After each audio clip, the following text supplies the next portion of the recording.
ঘটনা সম্পৰ্কে হত্যাগুলো কি কৰবেন?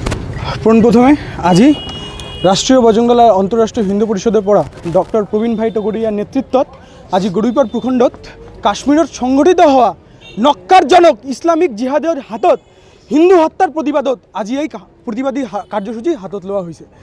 আজি আপোনালোকে চাওক, সকলে কৈ আছে এই যে হত্যাকাণ্ড হ'ল সেইটো জাত পাতৰ লগত কানেক্টেড নহয়। আজি আপোনালোকে চাওক, কাশ্মীৰত 1980s পৰা 1990sলৈকে কাশ্মীৰৰ পৰা 50,000 to 60,000 কাশ্মীৰী পণ্ডিতক তেওঁৰ পৰা খেদি মাৰিছে। দেয়াৰ ৱাইফছ, their childrens, their daughters are raped and killed in front of Kashmiri Pandits. তো কাশ্মীৰৰ এই হিন্দু হত্যাৰ ঘটনাটো কোনো নতুন ঘটনা নহয়। মই দায়িত্ব লৈ ক'ব পাৰোঁ যে ইছলামিক বাংলাদেশ আৰু পাকিস্তানৰ যে জিহাদীসকলৰ যে মূল আইডিঅলজি আজি ইছলাম হৈ পৰিছে।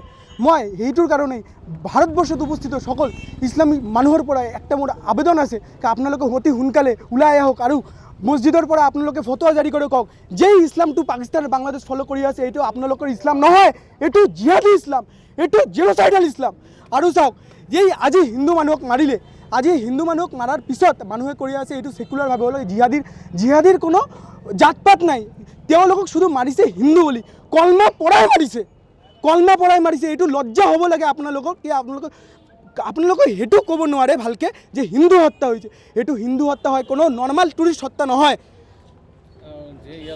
আজি ভাৰতৰ প্ৰধানমন্ত্ৰী যথাযথ এজ পাৰ দ্য প্ৰচিডিঅ'ৰ ব্যৱস্থা ল'ব, সেইটো আমাৰ আশ্বাস হয়। আৰু ৰাষ্ট্ৰীয় বজৰং দলৰ পৰা আমাৰ লগত গ্ৰাউণ্ডত আৰু কাম কৰিম, মানুহক বুজাবৰ কাৰণে কি এইটো হিন্দুৰ ওপৰত আক্ৰমণ হয়, কোনো নৰ্মেল আক্ৰমণ নহয়। ঘটনা মানে আজি দেখক 22 তাৰিখ, যোৱা 22 এপ্ৰিলে আজি জম্মু কাশ্মীৰৰ পেহেলগামত যি হিন্দু হত্যা হৈছে, আজিৰ যুগত আজিৰ সমাজত অতি লজ্জাজনক আৰু দুৰ্ভাগ্যজনক ঘটনা হৈছে। কাৰণ আমি কোনো ধৰ্মই নিশিকায় যে কোনো ধৰ্মৰ ওপৰত ক্ষতি কৰক, হত্যা কৰক। আমি ৰাষ্ট্ৰীয় বজৰং দল আজি প্ৰতিবাদী কাৰ্যসূচী হাতত লৈছোঁ।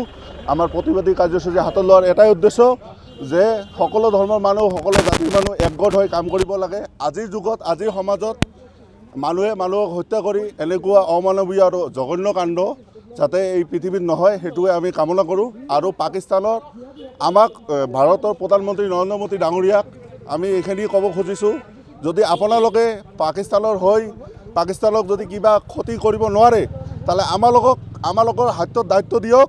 আমি পাকিস্তানত সোমাই পাকিস্তানৰ মানচিত্ৰ গায়ব কৰি দিম। পাকিস্তানত তাতে মানুহক শেষ কৰি আমি উভতি আহিম।